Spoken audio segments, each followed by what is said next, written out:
एक, हम युवाओं की बात तो कर रहे हैं, लेकिन हमारे फोर्सेस पर, आर्मी पर, फौज पर इस डिसीजन का क्या इंपैक्ट होगा, उसकी कैपेबिलिटीज पर पहला डिस्कशन मैं इस पॉइंट पर करना चाहती हूं। और दूसरा पॉइंट ऑफ डिस्कशन जो है वो ये है, इसका युवाओं के लिए क्या मतलब है, उन्हें किस तरह का स्किल सेट इससे हासिल होगा। तो पहले जनरल सेना, आर्मी की एक ऐसा इंस्टीट्यूशन जिस पर हर भारतीय फक्र करता है और उसे लेकर, और ये जो स्कीम है इसे लेकर बहुत सारे कंसर्न्स जो फॉर्मर आर्मी जनरल्स रहे हैं उनके द्वारा जाहिर किए गए हैं, सरकार के इस फैसले को आप कैसे देखते हैं? देखिए, देश के नेतृत्व पे मैं प्रश्न चिन्ह नहीं उठा रहा हूं, हो सकता है उनके पास मैक्रो लेवल का इनपुट हो।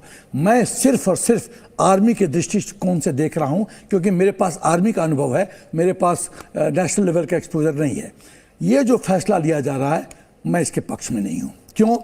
अभी जनरल पूरी ब्रीफ कर रहे थे कि प्रोफाइल यंग होगा, टेक्नोलॉजी, नया टेक्नोलॉजी ऑब्जर्वेशन होगा। मैं पूछना चाहता हूं कि जो चाइना गलती की है वही गलती हम करने जा रहे हैं। 4 साल में कोई सिविलियन सोल्जर बनता है क्या? मैंने 6 साल सैनिक स्कूल में बिताया, 3 साल एनडीए, 1 साल आर्मी, 10 साल की मेरी मिलिट्री ट्रेनिंग है।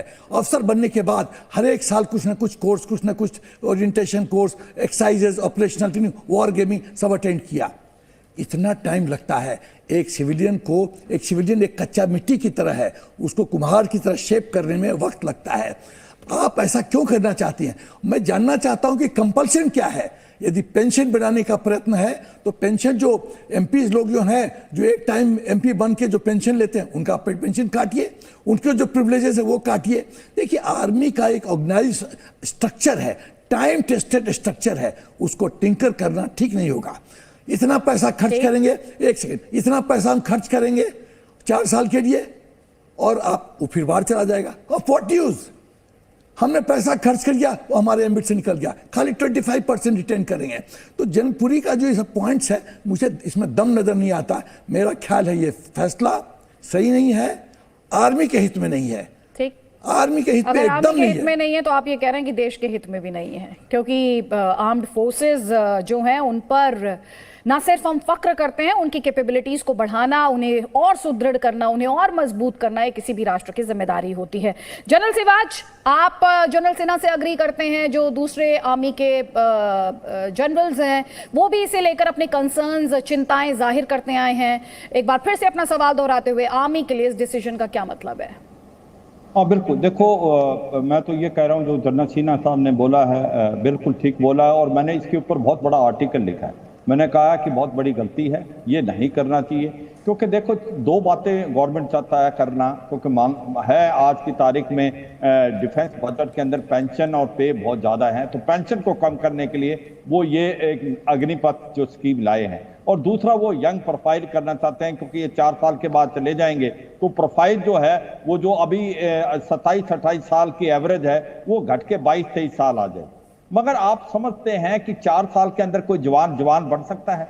वो जैसे ही भर्ती होगा वो सोचेगा आगे क्या होगा मेरा 4 साल के बाद, और 6 महीने की ट्रेनिंग के बाद वो 3.5 साल काम कैसे कर सकता है? एक आर्मी बहुत टेक्निकल आर्म है, 6 महीने की ट्रेनिंग के अंदर उसको इस्तेमाल करना, क्या उसके अंदर वही स्पेशल कोर होगा जैसे एक जवान के पास होता है? क्या वो देश के लिए अपनी जान की हथेली पे रख देगा? क्योंकि उसको तो फिक्र है 4 साल के बाद मेरा क्या होगा, और 4 साल जब हो जाते हैं उसको कौन लेगा? मैं एक सच्चाई है, मैं हेड ऑफ टेरिटोरियल आर्मी रह चुका हूं, और मुझे पता है कि जो लोग 2 महीने के लिए आते हैं वो 10 साल कुछ नहीं करते, वो खाली घूमते हैं, और वो एक सिक्योरिटी रिस्क है। वो एक काम करेंगे तो उनको मिलेगी जॉब कोई गार्ड की या सिक्योरिटी की, या उनको आपको जो जॉब है वो कॉर्पोरेट वर्ल्ड नहीं लेगा। तो ये एक माफी के साथ आपको यहाँ पर रोकती हूँ, क्योंकि बहुत सारी चिंता और बहुत ही सीरियस गंभीर सवाल है। इस वक्त रक्षा मंत्री सवालों के जवाब दे रहे हैं, सुनते हैं। A lot of veterans have pointed out is that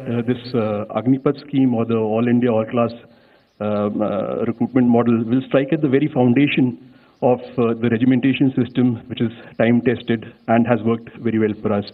So do you see any kind of issues related to morale, cohesion or discipline with the introduction of these schemes? Right. Let me start by mentioning that Indian Army is largely all India, all class, even today. 75% of our units already have an all India, all class composition. A limited number of units are based on class composition. Also, I must mention that the regimental system and class composition, though interlinked, are two different concepts. We need to understand that the basic aim of recruiting Agniveers on an all India, all class basis is to widen the recruitment base and provide equal opportunity to youth of the country, across the country, to serve the nation. Regimentation, I feel, is dealing from this endeavor.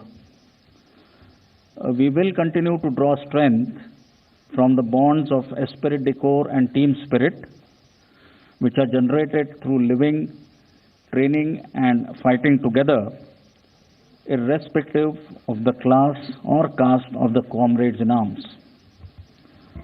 I believe our regimental system will evolve with a greater national pan-India character.